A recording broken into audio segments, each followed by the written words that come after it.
Au sud-est du massif armoricain, à travers les Mauges, en Anjou, un petit cours d'eau, l'Èvre, se jette dans la Loire après avoir serpenté tout le long de ses 90 km.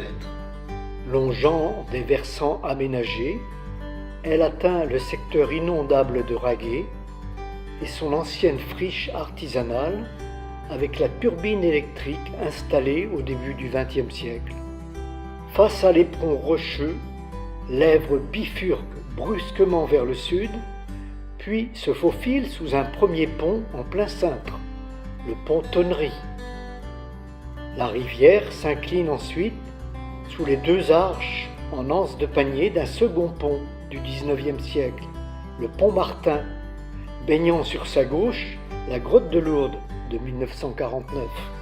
Face à une nouvelle barrière rocheuse, le cours d'eau rebrousse chemin, file vers le nord et enserre dans son deuxième méandre l'antique presqu'île Saint-Nicolas.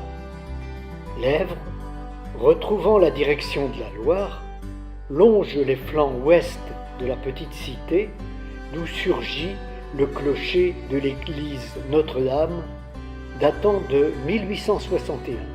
Le donjon, établi dès l'an 1005, domine de sa vieille tour le cours de l'Èvre qui poursuit son périple vers le fleuve Royal. Plus loin, la rivière lèche les parcs et les jardins du bourg, avant de se faufiler sous les 7 arches ogivales de l'antique pont de Bohardy. En 1910, une centrale hydraulique permet à la Fée Électricité d'alimenter les mines d'or renaissantes de Saint-Pierre-Mont-Limard. Enfin, la rivière quitte Mont-Rebelle en se glissant sous un 4e pont érigé pour la route départementale. Avant de s'enfuir, l'Èvre s'inscrit dans les vestiges du petit train d'Anjou qui a laissé 3 piles de boue